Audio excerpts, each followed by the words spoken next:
जी अस्सलाम वालेकुम रहमतुल्लाहि व बरकातुहू। खैर खा ग्रुप की तरफ से, पाकिस्तान के खैर खा ग्रुप की तरफ से और उस ग्रुप की तरफ से जो इमरान खान और इस्टेब्लिशमेंट के दरमियान मुज़ाकरात और बातचीत का हामी है, सीज़ फायर का हामी है और किसी मुआहदे का हामी है, उस ग्रुप की तरफ से 9 नुकाती फार्मूला सामने आया है। और इस 9 नुकाती फार्मूले पर अमल हो पाएगा? क्या ये 9 नुकाती फार्मूला हमें बंद गली से निकाल पाएगा? पाकिस्तान तरीके इंसाफ और इस्टेब्लिशमेंट के दरमियान दूरियां कम कर पाएगा? मुल्क कौम को आगे बढ़ा पाएगा? और ये 9 नुकाती फार्मूला उस वक्त सामने आया है जब चंद दिन बाद 9 मई आने वाला है। क्या 9 नुकाती फार्मूला 9 मई की तलखियों पर हावी हो पाएगा? इस पर बात करनी है, लेकिन इससे पहले 2-4 छोटे छोटे चुटकुले। मरियम नवाज साहबा ने कहा है कि मेरी टिकटॉक्स पर तनकीद करने वालों, खुद भी कुछ काम कर लो ताकि तुम्हारी टिकटॉक्स भी बन जाए। मरियम नवाज साहबा, अल्लाह आपको मुबारक करे। ये सोशल मीडिया, ये टिकटॉक का शौक और नेकी कार सोशल मीडिया में डाल वाली आनियाँ जानियाँ, कोई बड़ा काम कर लें। ये गंदम की कटाइयाँ, ये अस्पतालों के छापे, ये थानों में पहुंच जाना, ये स्कूलों में पहुंच जाना, ये बच्चों को मैकडोनल्ड खिला देना, ये किसी खातून पुलिस एहलकार के सर का दुपट्टा सीधा कर देना, ये ब्रांडेड और महंगे कपड़े पहनकर और तैयार होकर गरीबों से हाथ मिलाना, ये गरीबों के घरों में चले जाना, ये सारे करते हैं। ये टोपी ड्रामे, ये सस्ती शोहरत, ये सब हर एक ने की है। अब इसको बदलें। एयर एम्बुलेंस शुरू कर देना, बाइकें बांटना, कोई गाड़ियां बांट रहा है, कोई मोटरसाइकिल बांट रहा है, कोई स्कूटियां बांट रहा है, कोई लैपटॉप बांट रहा है, कोई नकद चेक बांट रहा है, कोई पैसे बांट रहा है। ये सब होता है। निज़ाम इंसाफ की कोई इस्लाहात कर लें, पुलिस इस्लाहात कर लें। 18वीं तरमीम के बाद आपका सूबा खुद मुख्तार है और पंजाब को अगर देखा जाए तो ये दुनिया का आबादी और रकबे के लिहाज से सिर्फ पंजाब 11वां बड़ा मुल्क है। तो इसमें कोई बेरोजगारी, गुर्बत, महंगाई का कोई कर लें। ये किसान, नवाज शरीफ किसान कार्ड से क्या किसान ने खुश होना है? किसान रुल गया, किसान किसान खा गया, गंदम खा गया। टिकटॉकें बनाएं, मगर कोई बड़ा काम करें, ऐसा काम करें जो आगे चल के सूबे की तरक्की का बायस बने। सड़क बना देना, नाली सीधी कर देना, ये सारे सफाई, ये सब वक्ती टेम्परेरी चीजें हैं। बड़ा काम कोई करें। और अल्लाह की शान देखें कि मरियम नवाज के शोर नामदार कैप्टन सफदर अब हुकूमत पर तनकीद कर रहे हैं। हुकूमत किसकी है? शहबाज शरीफ की। हुकूमत किसकी है? मरियम नवाज की। हुकूमत किसकी है? नवाज शरीफ की। तनकीद कौन कर रहा है? कैप्टन सफदर। अल्लाह की शान। और पाकिस्तान के मुआशी हालात ये हैं कि पाकिस्तान की बरामदात में रिपोर्ट सामने आई है, शाया हुई है कि पाकिस्तान की बरामदात में 10% कमी आई है। एक्सपोर्ट में 10% की कमी आई है।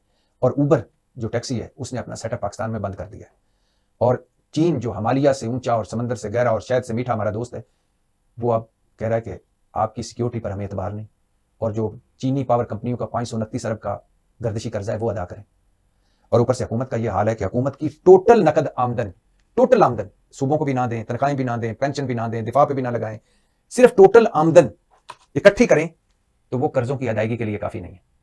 पहले भी बता चुका हूं कि कर्जों की अदायगी छोड़ें, कर्जों पर जो सूद है वो सूद अदा करने के लिए कर्जे लिए जा रहे हैं। और मोटरवे और एयरपोर्ट्स और पता नहीं क्या क्या गिरवी रखा जा चुका है। और बजट खसारा हमारा 40 खरब तक पहुंच गया है। और हमें मजीद कर्ज की अशद जरूरत है, जबकि हालत यह है कि हमारी टोटल आमदन जो है वो कर्जों की अदायगी के लिए काफी नहीं और हमें मजीद कर्जा चाहिए। अब बताएं, इन हालात में सारों का बैठना जरूरी है कि नहीं? इन हालात में हमें लड़ना चाहिए, इन हालात में हमें एक दूसरे के गिरबान फाड़ने चाहिए, इन हालात में नफरत और तकसीम कोई अकलमंदी वाली बात है? जब बैठने की बात हो, मुज़ाकरात की बात हो, तो वापस अपने मौजू पे आते हैं। और वो मौजू है कि इमरान खान और इस्टेब्लिशमेंट के दरमियान 9 नुकाती मुसालित फार्मूला सामने आया है।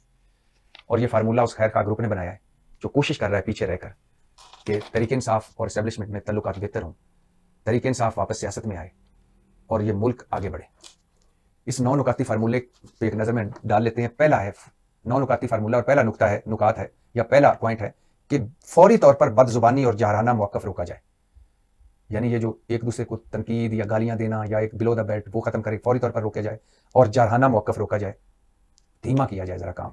दूसरा पॉइंट, हुकूमत और इदारों की तरफ से इंतकामी कार्रवाइयां रोकी जाएं। तरीके इंसाफ के हवाले से जो हुकूमत और इदारों के से इंतकामी कार्रवाइयां हो रही हैं वो रोकी जाएं। तरीके इंसाफ जारहाना मौक़िफ़ रोके, हुकूमत और इदारे इंतकामी कार्रवाइयां रोकें।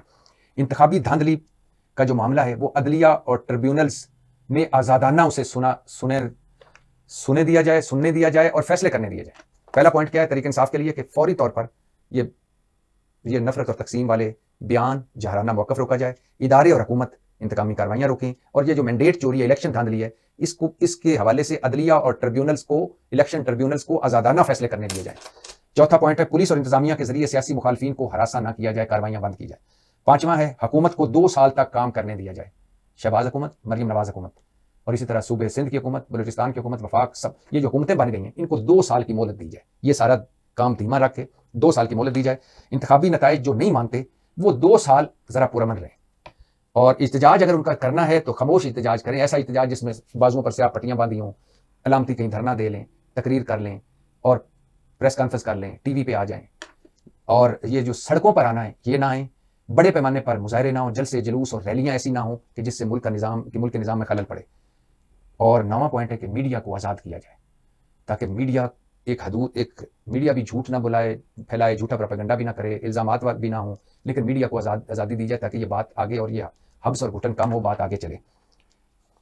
और ये जो खैर खा ग्रुप है, इसने ये 9 नुकात बनाकर दोनों धड़ों को, तहरीक इंसाफ और एस्टेब्लिशमेंट को, ये कहा है कि 2 हकीकतें आपको समझना होंगी।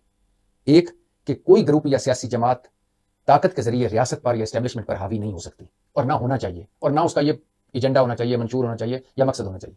और रियासत को ये समझना चाहिए कि जो अवाम की मकबूल तरीन पार्टी हो, मुआशरे की एक बड़ी तादाद या मुआशरे के एक बड़े हिस्से को रिप्रेजेंट करने वाली जमात हो, उसकी आवाज़ को दबाया नहीं जा सकता, उस पर इंतकामी कार्रवाइयाँ नहीं की जा सकती, उसको दीवार से लगाया नहीं जा सकता।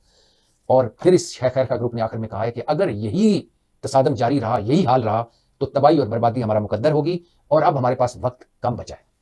ये 9 नुकाती फार्मूला है जिसपे बैकडोर में काम हो रहा है। इमरान खान ने कमेटी बना दी इधर से, और दूसरी तरफ से खैर खा जो एक्टिव है ग्रुप, वो भी काम कर रहा है।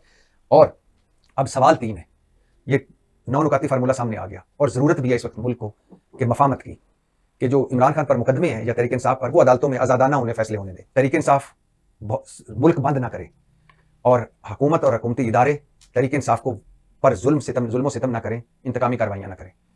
लेकिन अब सवाल 3 है, क्या ये तजावीज़ अब इमरान खान साहब के सामने सुना जा रहा है कि रखी जा रही है, क्या इमरान खान को कबूल होंगी? क्या ये तजावीज़ इसी तरह इस्टेब्लिशमेंट इन पर अमल कर पाएगी? और क्या ये तजावीज़ दूसरी सियासी जमातें जो हैं वो भी इस पर अब तस्दीक करेंगी या वो भी राजी होंगी? ये 3 सवाल हैं, 3 फरीक हैं, तीनों सवाल हैं। लेकिन ये अच्छी बात है कि सफ़र का आगाज़ हो गया है, ये अच्छी बात है कि इस तरफ सोचा जाने लगा है, ये अच्छी बात है कि इस तरफ दिमाग गया है। अल्लाह करे कोई पॉजिटिव हल निकले, अल्लाह करे हम अपने इन चीज़ों से निकलकर हम असल मसाइल पर फोकस कर सकें।